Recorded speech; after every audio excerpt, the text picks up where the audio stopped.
창세기 12장 우리 1절에서 4절까지 말씀입니다. 창세기 12장 1절에서 4절까지 말씀입니다.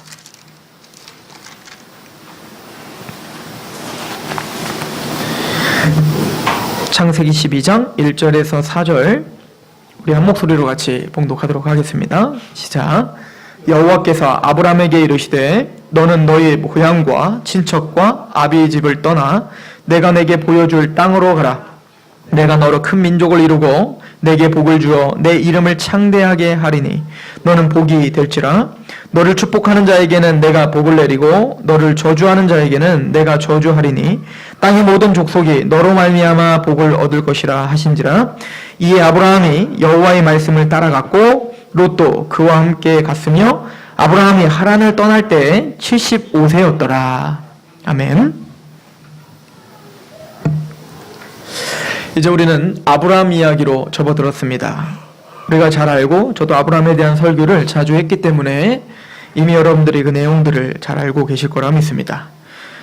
우리가 아브라함을 믿음의 조상이라고 이야기하죠. 그 얘기는 믿음의 조상이라고 하는 것은 우리가 그 믿음의 조상인 아브라함이 가졌던 그 믿음, 또 그 믿음의 삶, 그 삶의 여정을 우리가 구원받은 하나님의 백성들의 모형으로 제시해 주셨고, 또 우리는 실제적으로 아브라함이 가졌던 믿음을 그대로 가짐으로 구원을 받을 수 있으며 성화에 이르고 영화로운 구원까지 간다라고 하는 의미가 있어요.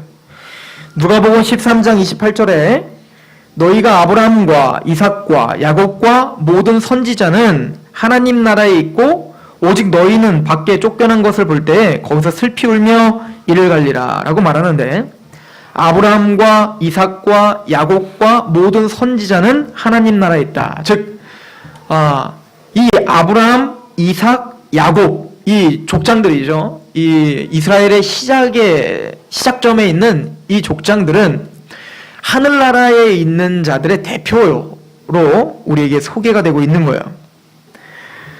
구약의 모든 선지자들, 즉 구약의 하나님의 사람들 뿐만 아니라 신약시대 예수 그리스도를 믿고 있는 저와 여러분들에게도 아브라함과 이삭과 야곱 이야기는 대단히 중요한 모형과 거울이 됩니다. 그래서 우리의 믿음을 점검하고 우리의 삶의 어떤 그 지표, 또 우리의 삶의 어떤 여정을 확인할 때 아브라함의 삶의 여정을 따라가 보면서 우리가 어느 단계인가를 우리가 한번 헤아려 볼 수도 있는 거예요. 이 이야기를 사도 바울은 이제 명확하게 우리에게 선포해 주죠. 갈라디아서 3장 6절에 아브라함이 하나님을 믿음에 그것을 그에게 의로 정하셨담과 같으니라. 그래서 아브라함이 의롭담을 받은 것은 우리의 의로움을 보여주고자 하는, 설명하고자 하는 거죠. 우리가 어떻게 의로워질 수 있는가? 7절 그런즉 믿음으로 말미암는 자들은 아브라함의 자손인 줄 알지어다. 또 하나님이 이방을 믿음으로 말미암아 의로 정하실 것을 성경이 미리 알고 먼저 아브라함에게 복음을 전하되 모든 이방이 너로 말미암아 복을 받으리라 하였느니라. 그러므로 믿음으로 말미암는 자는 믿음이 있는 아브라함과 함께 복을 받느니라. 그러므로 오늘 우리가 읽은 그 구절에 보면 내가 너에게 복을 주고 너는 복이 될지라, 즉 복의 근원이 될지라 라고 말한 것은 바로 아브라함에게 전해졌던 복음이다라는 거예요. 우리가 알고 있는 복음은 뭐예요? 십자가 얘기, 부활 얘기잖아요. 예수님 얘기가 복음인데 이미 오늘 본문, 읽은 본문이 무슨 얘기라는 거예요? 예수님 얘기, 예수님의 십자가와 부활 얘기, 그것을 통해서 구원받을 우리 교회에 대한 이야기라고 성경은 가르쳐주고 있는 거죠. 그래서 오늘 말씀을 통해서 아브라함의 삶을 통해서 우리는 뭘 보는 겁니까? 우리 신앙의 여정을 보는 거예요. 그래서 아브라함을 배우는 것은 저와 여러분들에겐 대단히 큰 유익이 있죠.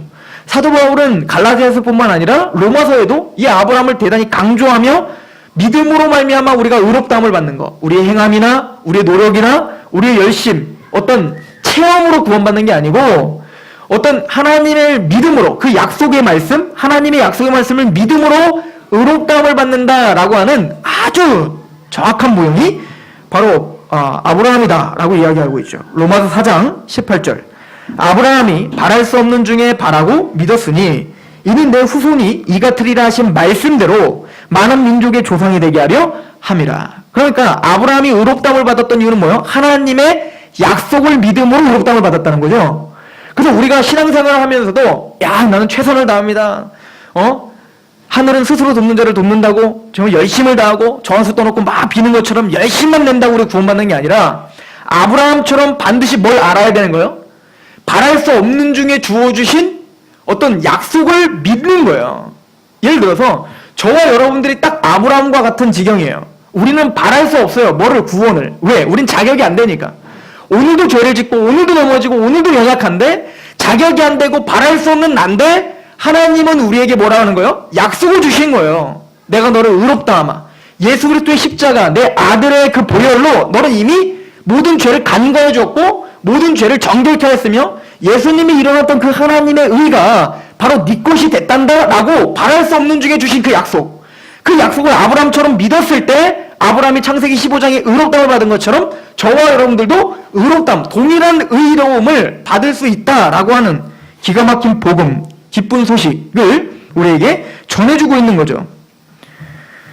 그래서 로마서 4장 18절 다시 읽어드리면 아브라함이 바랄 수 없는 중에 바라고 믿었으니 이는 내 후손이 이 같으리라 하신 말씀대로 많은 민족의 조상이 되게 하려 하심이라. 그래서 대한민국에 살고 있는 우리들도 이스라엘의 조상이었던 아브라함을 조상이라고 부르는 거예요. 어떤 조상? 믿음의 조상. 나랑 동일한 믿음을, 그 믿음의 유산을 받은 나는 그의 자손입니다 라고 말하는 거죠. 로마서 4장 23절 그에게 의로 여겨졌다 기록된 것은 아브라함만 위한 것이 아니요 의로 여기심을 받을 우리도 위함이니 곧 예수 우리 주를 죽은 자 가운데서 살리신 이를 믿는 자니라. 예수님의 십자가와 부활을 믿는 우리가 바로 누구의 자손이다? 아브라함의 자손이다 라고 이야기를 합니다. 우리에게 바랄 수 없는 중에 주님이 우리에게 주신 약속이 무엇인지 제가 읽어드릴게요. 여러분들은 그걸 믿고 있나? 한번 스스로 확인해 보세요. 에베소서 2장 4절인데요. 잘 들어보십시오. 긍휼이 풍성하신 하나님이 우리를 사랑하신 그 큰 사랑으로 인하여 십자가의 사랑이죠. 허물로 죽은 우리를 그리스도와 함께 살리셨고 이게 뭐예요? 십자가에 죽었을 때 내 죄는 다 죽었고 예수님이 십자가에서 부활하셨을 때 우리가 그와 함께 어떻게 했다? 살리심을 받아 나는 새로운 존재, 새로운 피조물이 됐다라고 믿고 이게 끝이 아니에요. 바랄 수 없는 중에 우리에게 주신 약속은 이게 끝이 아니라 너희는 은혜로 구원을 받은 것이라. 그렇지. 내가 행한 게 아니라 하나님의 은혜로 구원을 받은 건데 이게 끝이 아니라 6절 또 함께 일으키사 그리스도 예수 안에서 함께 하늘에 앉히시니. 그러니까 예수님이 승천하신 것도 우리는 연합된 자인 거예요. 예수님이 십자가에 죽었을 때 내 죽음이고 예수님이 부활하셨을 때 나도 함께 새로운 존재로 태어났고 그걸로 끝나는 줄 알았는데 바울은 한 발자국 더 나가서 예수님이 영광스럽게 승천하셨죠. 그래서 하나님 우편에 앉아 계셨는데 이것도 우리는 이미 믿음으로 나도 예수님과 함께 하늘에 앉아있다라고 믿는 거예요. 말도 안 되는 얘기잖아요. 바랄 수 없는 얘기잖아요. 그런데 우리는 이미 이것을 확보한 자입니다라고 아브라함이 바랄 수 없는 중에 믿었다면 우리도 그렇게 아브라함과 같이 바랄 수 없는 중에 그걸 믿습니다라고 하는 자, 여기에 그분이 계신다면 그분은 아브라함의 자손이신 거예요. 저는 아브라함을 반복적으로 연구하면서 할 말이 너무 많죠. 너무너무 많아요. 그러나 아브라함의 일대기를 다시 한번 상고하면서 우리가 마땅히 알아야 될 핵심 교리가 이 아브라함의 삶에 농축되어 지금 녹아져 내려 있구나 라고 하는 것을 느끼게 됐어요. 여러분들은 장로교회에 다니고 있고 개혁주의 교회에 다니고 있습니다. 장로교와 개혁주의 교회에 다니고 있으면 반드시 여러분들이 알아야 될 교리가 있는데 칼빈 5대 교리예요. 칼빈 5대 교리라는 것은 전적 부패, 그리고 무조건적인 선택, 제한 속죄 공로, 그리고 불강력적 은혜, 견인, 이 5가지거든요. 저는 이 5가지 이 교리가 아브라함을 통하여 우리 믿음의 조상인 아브라함의 그 믿음의 여정 안에 그대로 녹아져 있구나라고 하는 것을 그냥 읽으면서 막 느껴지더라고요. 그래서 제가 오늘은 아브라함을 설명하는데 이 교리, 이 칼빈의 5대 교리를 아브라함과 접목하여 우리가 어떻게 구원하고 갖고 그 교리의 이 위대한 하나님의 말씀을 다시 한번 상고하며 은혜 받기를 소망합니다. 전적 부패라는 것은 우리는 아주 뼛속까지 죄악이 침투하여 들어왔다. 언제? 아담이 타락했을 때 우리는 선한 것이 우리에게서 만들어질 수 없는 지경까지 이루어지는 사람들이다를 고백하는 거예요. 에레미야서 17장 9절에 너희가 만물보다 심히 부패했다라고 말하죠. 사람의 마음이 만물보다 심히 부패했다. 그러나 누가 능히 이를 알리오마는 이라고 말한다고요. 즉 저와 여러분들은 만물, 그 어떤 만물보다 가장 더럽고 추악하고 그것만 생각하면 막 치가 떨릴 정도로 혐오스러운 어떤 것이 있을지라도 그건 만물인데 그거보다도 더 더럽고 하나님이 혐오스럽게 생각하는 게 누구라? 저와 여러분들의 마음이라는 거야. 저와 여러분들의 마음은 오물통과 같아서 우리가 겉으로 치장하여 거룩한 삶을 사는 것 같고 우리가 사람들에게 도와주고 선을 베푸는 것 같지만 그 안에서 나오는 동기와 태도를 분석해보면 다 이기적이고 탐욕스럽고 자기 어떤 명예를 위함이고 자기에게 칭찬받기 위함이고 자기 행복만을 위해서 사는 사람들이지 절대 누구를 도와주고 사랑하고 물론 겉으로 치장할 수 있으나 그 동기부여는 이미 타락할 대로 타락한 하나님을 배역한 그래서 이거를 성경은 뭐라고 하냐면 굉장히 과격하게 표현하고 있는데 너희의 의는 다 누더기와 같다라고 표현하는 거야. 이게 바로 전적 부패입니다. 이것이 성경이 우리 인간에 대해서 가르쳐주는 첫 번째예요. 마찬가지로 아브라함을 소개하면서 바로 아브라함은 이렇게 전적 부패한 너희들의 모습과 동일한 모습이란다를 설명해 준다고요. 여러분들이 제가 반복적으로 설명한 것 같은데 성경을 볼 때 그 성경이 나오는 주인공들이 있단 말입니다. 아브라함, 이삭, 야곱, 모세, 다윗, 쭉 있단 말이에요. 기사상 같은 많은 사람들이 있는데 우리는 보통 성경을 보면 아브라함 하면 야 위대해 아브라함이니까 모세니까 다윗이니까 로 치고 한다고요. 그리고 모든 설교가 일괄적으로 어떻게 하냐면 다윗이 하나님께 이렇게 정직한 것처럼 정직하십시오. 아브라함이 이삭을 바친 것처럼 자기의 가장 귀한 것을 바치는 자가 되십시오. 아멘? 아멘? 왜 아멘 안 하세요? 이런 식의 어떤 다급 이렇게 막 닥달하며 아브라함이 그렇게 안 사는데 왜 당신 그렇게 못 사는 거야? 왜 바울은 이렇게 살았는데 당신 이렇게 안 살고 막 정죄하는 데 썼단 말이야. 그래서 성경은 그런 목적으로 기록된 게 아니에요. 아브라함은 너와 똑같은 존재란다? 너처럼 시작이 미약했고 너처럼 죄악덩어리였고 너처럼 탐욕스러웠으며 너처럼 이기적인 존재였단다? 그런데 그 아브라함을 어떻게 아브라함답게 이삭을 바치는 자리까지 인도하는 그 하나님의 능력, 하나님의 은혜, 불가항력적 그 은혜가 얼마나 큰가를 내가 이제부터 보여줄게. 누구를 통해서? 그 탐욕스럽고 고집스러운 아브라함이 변화되는 과정을 통해서 그 과정을 통해서 거울이요 모형처럼 너 자신을 봐라. 니도 아브라함처럼 얼마나 탐욕스럽고 얼마나 고집스럽고 그런 너를 하나님이 지금 얼마나 신실하고 성실하게 인도하고 있는지 좀 봐라. 그래서 그 아브라함 너머에 역사하신 그 하나님이 오늘도 나를 역사하시는 하나님인 것을 인정하고 고백하고 감사해야 하는 인생들이 되라. 이게 아브라함 모든 성경의 기록의 목적이에요. 모든 영광은 하나님께만 돌릴지어다. 아브라함에게 돌릴 영광 없어요. 다윗에게 돌릴 영광 없다고요. 우리는 오직 예수 그리스도 하나님에게만 영광이 돌려지는 시각으로 성경을 봐야 돼요. 자, 그런 시각으로 우리가 아브라함의 인생을 좀 보면 전적 타락을 먼저 상고해 보면 아브라함이 있었던 곳이 어디입니까? 바벨론 지역, 메소포타미아 지역이죠. 그 메소포타미아 지역의 갈대아 우르라고 하는 그 우르 지역은 그 바벨론의 영향력, 우리가 지난주에 살폈듯이 바벨탑, 즉 교만과 하나님을 대적하는 그 중심에 섰던 그곳이 바로 신할 땅인데 그 신할 땅 옆에 있는 곳이 바로 갈대아 우르고 그 신할 땅에서 생긴 게 뭐요? 바로 바벨론이라고 하는 하나님을 대적하고 나중에는 그 하나님의 백성 교회를 무너뜨리는 그래서 교회를 밟고 짓밟는 그런 세상의 중심인 그 바벨론 지역에 누가 살았다는 거예요? 바로 아브라함이 살았다는 거예요. 마찬가지로 아브라함처럼 우리가 바로 하나님을 대적하는 자리에서 시작한 거예요. 아브라함은 그 바벨론 지역 갈대아 우르는 달신을 섬겼습니다. 달신.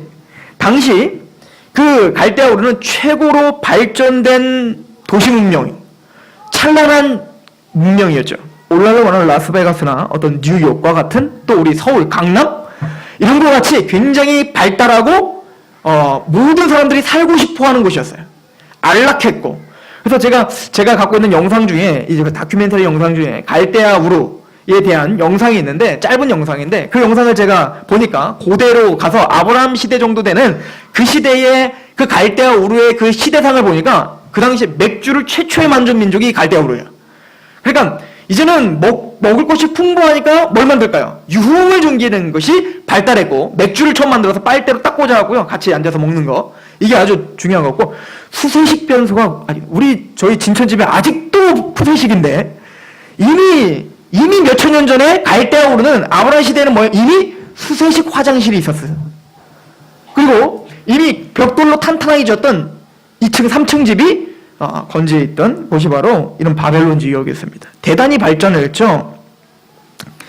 즉 이곳은 세상의 중심이었고, 또 그러다 보니까 이제는 풍요롭고 어떤 나의 이기적인 탐욕을 다 채우기 위해서 인간의 힘으로 되지 않는다는 것을 알았어요. 왜? 종교심이 나 있기 때문에. 그래서 바벨론 지역, 이 갈대아 우르에는 지구라트라고 하는 신을 숭배하는 신전이 있었어요. 여러분들 역사책 보면 이렇게 떡시로 반죽떡같이 이렇게 생긴 거 있잖아요. 그게 지구라트야. 그래서 어떤 사람은 이 지구라트가 바로 뭐 바벨탑이었다. 그건 제가 보기엔 그건 말도 안 되는 얘기인데, 아무튼 뭡니까? 종교심이 굉장히 강해서 우리에게 이런 번영과 이런 찬란한 문화를 주신 신, 그리고 이 번영과 찬란한 문화를 지켜줄 그 하나님, 이름은 모르지만 그 신에 대해서, 그게 바로 달이라고 생각했고, 우상숭배의 중심 지역이 바로 갈대아 우르였는데, 아브라함은 그곳에서 그런 구별된 거룩한 삶을 살았느냐? 아니라 그곳에서 뭐예요? 그 중심에서 그들과 똑같은 문화 속에서 살고 있었던 사람이었다. 여호수아의 그 증거가 나오죠. 여호수아서 24장 1절부터 보면, 여호수아가 이스라엘 모든 지파를 세겜으로 모으고 이스라엘 장로들과 그들의 수령들과 재판장들과 관리들을 부르매 그들이 하나님 앞에 나와 선지라. 여호수아가 모든 백성에게 이르되, 이스라엘의 하나님 여호와께서 이같이 말씀하시기를, 옛적에 너희의 조상들 곧 아브라함의 아버지 나홀의 아버지 데라가 강 저쪽에 거주하여 다른 신을 섬겼으나, 그러니까 아브라함을 비롯한 모든 조상들은 원래 어디서? 강 저쪽인 메소포타미아 지역에서 갈대아 우르에서 누구를 섬겼어요? 하나님이 아닌 다른 신을 섬겼다고요. 맘몬입니다. 맘몬. 그 맘몬, 우리도 지금 맘몬을 섬기고 있어요. 모든 세상 사람들이. 그러니까 지금 세상이 갈대아 우르인 거예요. 맘몬은 성경에서 다른 말로 하면 바알신이에요. 아세라 신이라고요. 그리고 오늘날로는 번영주의라고요. 이런 맘몬을 섬기고 그런 탐욕스러운 것을 신앙했던 아브라함이었습니다. 우리가 그런 사람들이잖아요. 하나님은 그 자리에 있던 아브라함이 하나님을 찾은 게 아니라 아브라함이 찾아가셔서 찍어서 데려오시는 거예요. 마찬가지로 우리가 하나님을 찾은 게 아니에요. 하나님이 여러분들을 선택하셔서 여러분들에게 직접 찾아와 그 전적 타락 가운데 있던 우리를 붙잡아서 끌어당기는 거라고요. 이걸 우리는 구원이라고 하는 겁니다. 그런데 너무 재밌는 건, 이 아브라함의 인생은 우리가 보통 너무 쉽게 아브라함처럼 본토지시 아비집을 떠나라고 했더니 아브라함에서 믿음으로 말씀대로 떠났더라. 근데 왜 넌 안 떠나는 거야? 이렇게 자꾸 정지하는 데 쓰는데 말도 안 돼. 성경을 잘 모르는 겁니다. 아브라함은 본토지시 아비집을 떠나라 라고 갈대아 우르에 있을 때 말했을 때 아브라함이 예, 아멘. 그럼 보찜 장소 딱 잡고 나 이제 말씀대로 떠난다. 갈대아 가나안 땅으로 가마. 그리고 간 게 아니에요. 혼자 떠나지 않고 누구랑 같이 떠나냐면 데라, 그 아버지 데라가 그들을 데리고 어디로 가냐면 하란으로 옮기는 거예요. 하란으로. 하나님의 위험 있는 떠나라 라고 하는 명령이 있었는데 고집을 부리는 겁니다. 안 떠나는 거예요. 아니, 하란으로 떠났잖아요. 하란은 어떤 곳이냐면 그 갈대아 우르와 비슷한 곳이야.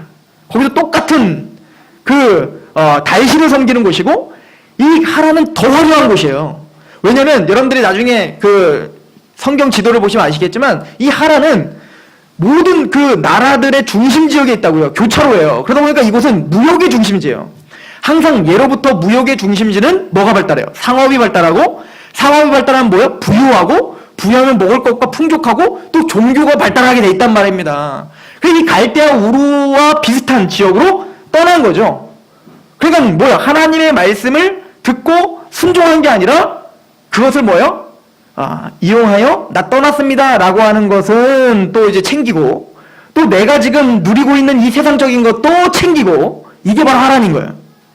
우리 모습 아닙니까? 제 모습이에요. 여러분들이라고 말하면 아니라고 하겠지만 저는 그래요.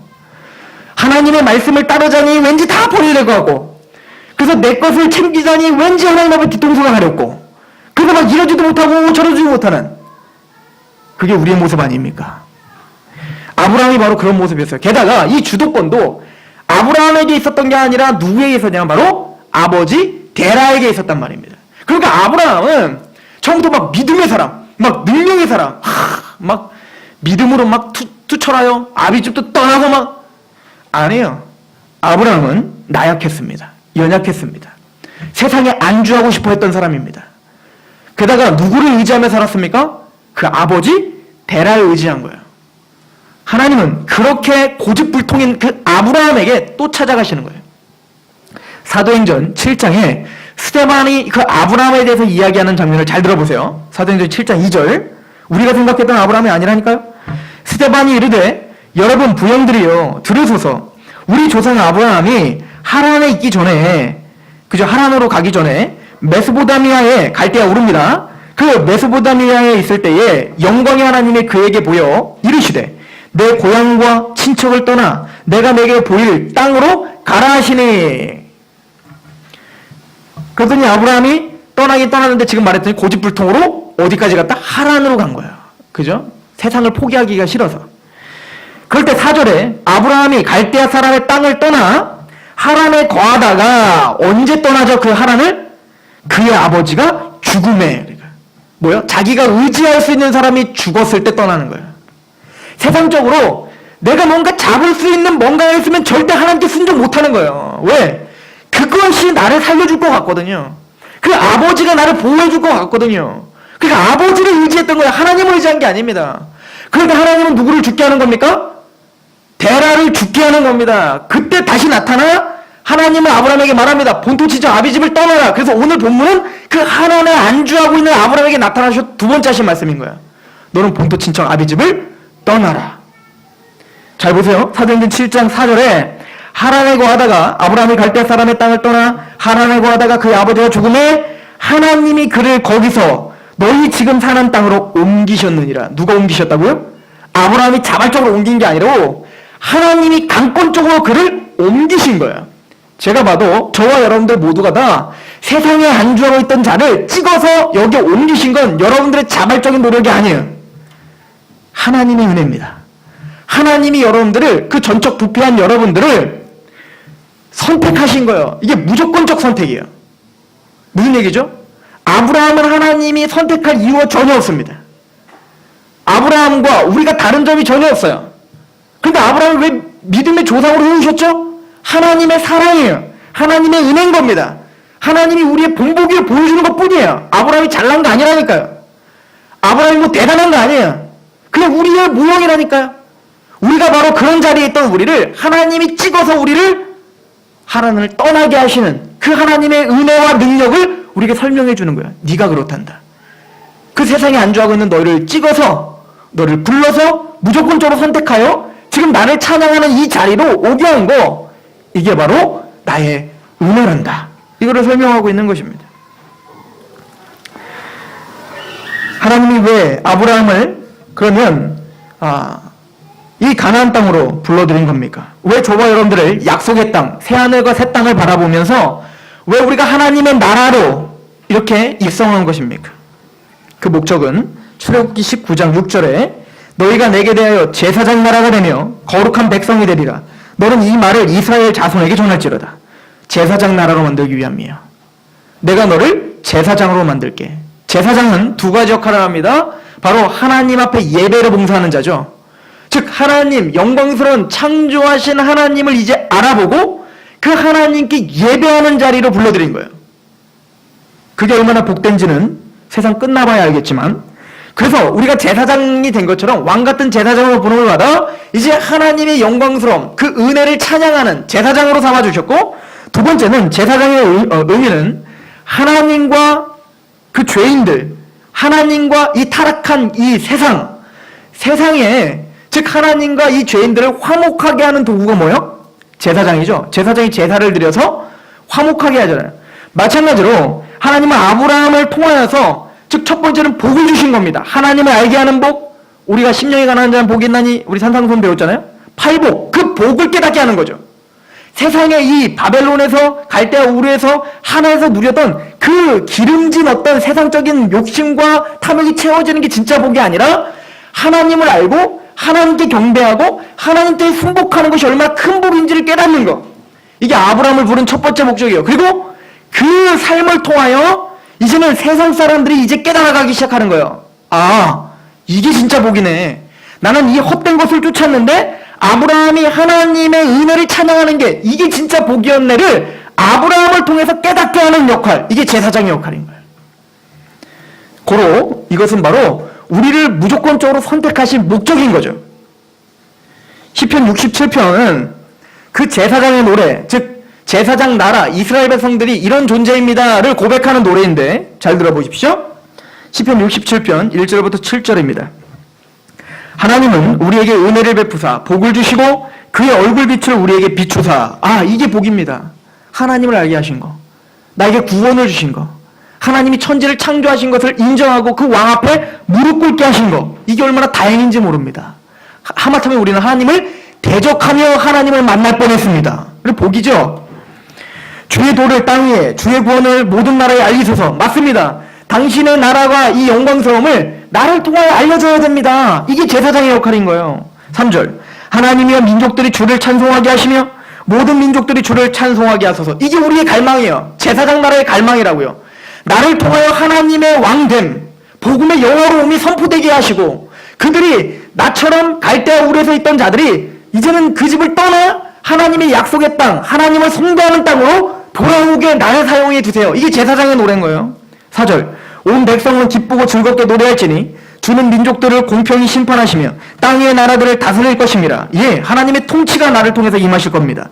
하나님이여 민족들이 주를 찬송하게 하시며 모든 민족으로 주를 찬송하게 하소서. 땅이 그 소산을 내어 주었으니 하나님 곧 우리 하나님이 우리에게 복을 주시리로다. 하나님이 우리에게 복을 주시리니 땅의 모든 끝이 하나님을 경외. 아, 물이 바다 덮은 것 같이 지금 하나님의 이름을 모독하고 하나님을 대적하고 있는 저들의 마음이 나처럼 부서져 나를 통하여 하나님이 소개되어 그 복이 통로가 되어 그들의 마음이 부서져 그들의 마음에 하나님의 영광을 인정하는 것이 가득하게 되는 그날, 그것을 바라보고 그것을 환상으로 보고 그것을 꿈을 꾸는 자, 이게 제사장들인 거예요. 저와 여러분들이 그 나라와 그 하나님의 영광을 바라보는 자여야 됩니다. 그래서 성경은 오늘 이렇게 이야기하죠. 창세기 12장 3절 얼마나 일맥상통하게 아브라함에게 주신 복과 똑같은지 보세요. 너를 축복하는 자에게는 내가 복을 내리고 너를 저주하는 자에게는 내가 저주하리니 땅의 모든 족속이 너로 말미암아 복을 얻을 것이라 하신지라. 아멘. 아브라함에게 말씀합니다. 내가 너에게 복을 주고 복의 근원이 되게 하리라. 즉 너를 통하여 하나님의 이 위대한 복음이 전파되게 할 것이다 라고 하는 거였고, 그러기 위해서 하나님이 아브라함에게 약속을 하나 하시는데 뭐냐면 너를 축복하는 자에게는 내가 복을 내리고 너를 저주하는 자에게는 그를 저주할 것이다. 무슨 얘기죠? 그 복음의 사람, 하나님을 깨달은 복의 사람을 영접하는 자는 누구를 영접하는 거와 같은 거예요? 하나님을 영접하는 거와 같은 거예요. 복음도 모르고 하나님도 모르는 사람이 복음을 전하는 저를 영접하겠습니까? 여러분들이나 돼야 저한테 잘해주죠. 그죠? 복음을 아시니까 저를 영접해 주잖아요. 여러분들이니까. 그러나 신천지에 제가 가면 저를 영접해 주겠습니까? 어제 우리 신천지 청년 한 명이 상담을 왔었는데 그 청년이 저를 보자마자 완전히 도끼눈 떠오고 그렇게 하더만. 무슨 얘기입니까? 복음을 모르니까 저를 영접 안 하는 거예요. 즉 뭡니까? 여러분들을 영접하는 자는 누구예요? 복음을 깨달은 자예요. 마음을 같이 나눌 수 있는 거예요. 하나님은 그와 함께 거하시겠다는 거예요. 그게 우리의 특권이죠. 하나님은 우리를 통하여 은혜, 복음의 은혜의 복을 주실 뿐만 아니라 여러분을 통하여 은혜가 흘러가게 하는 통로로 사용하실 거예요. 그 대표적으로 성취가 보여지는데 그게 요셉이에요.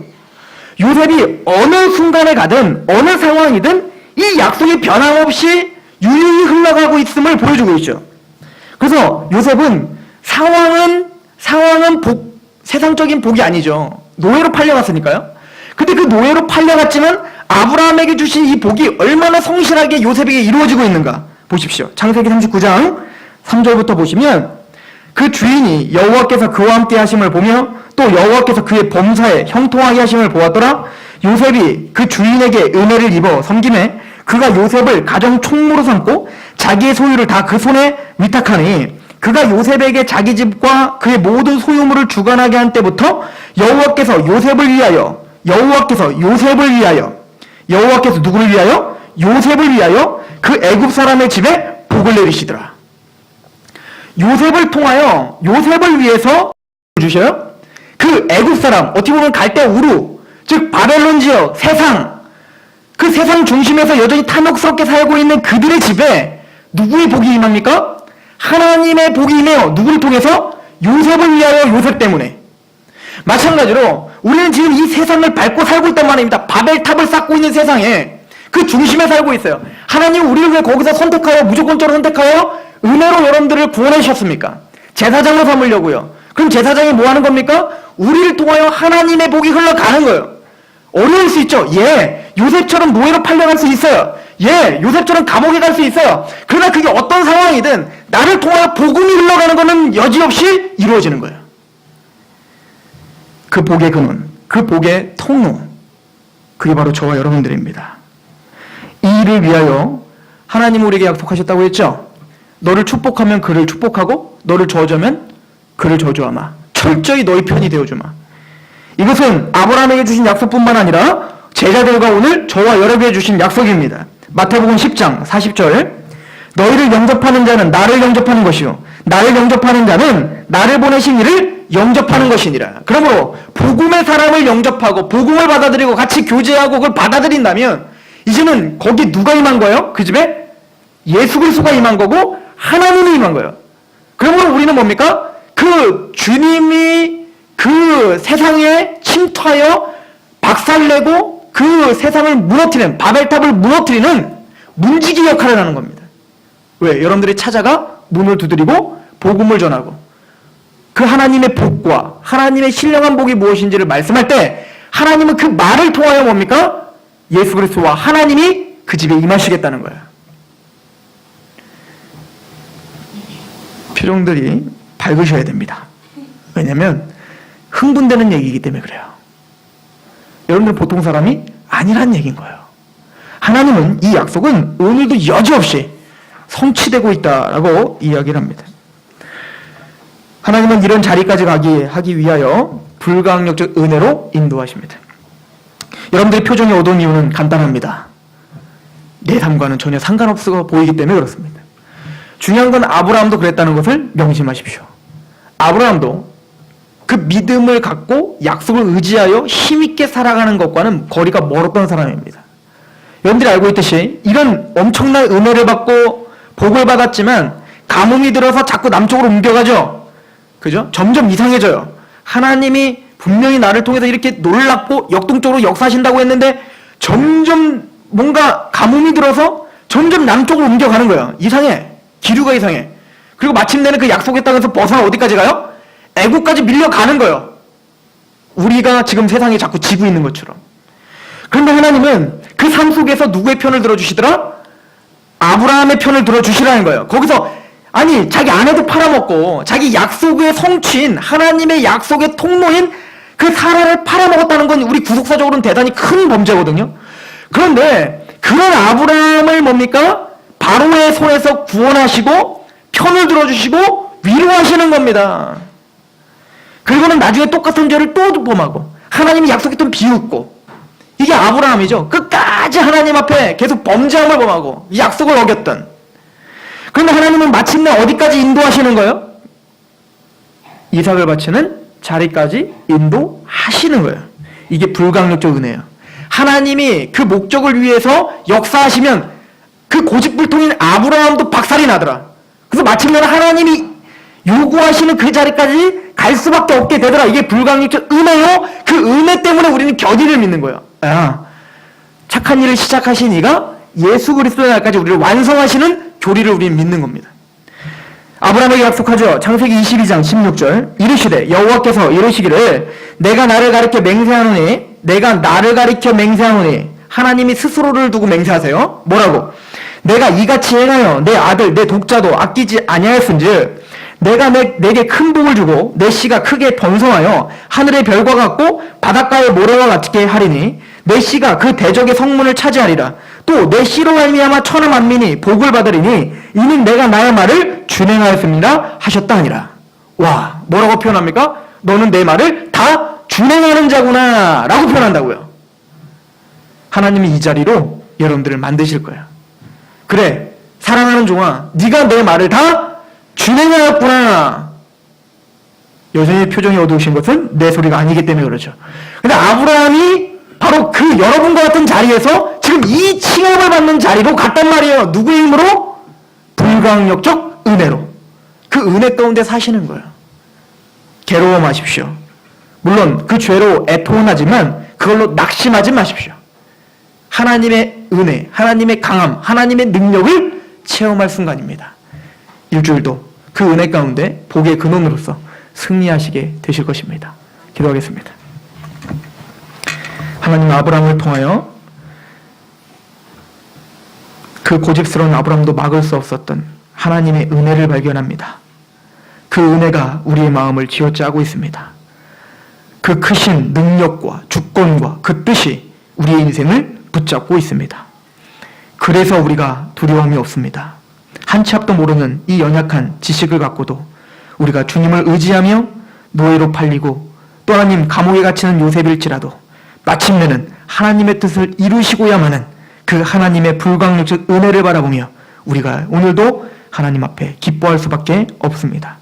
우리 인생 가운데 이 은혜를 체험하고 이 은혜를 증거하는 그런 인생들 되게 하시옵소서. 복의 근원으로 복을 받고 누릴 뿐만 아니라 그 복의 통로로 사용하는 그런 귀한 하나님의 역사의 통로가 되게 하옵소서. 예수 그리스도의 이름으로 감사하며 기도합니다. 아멘. 하나님 앞에 찬양합시다.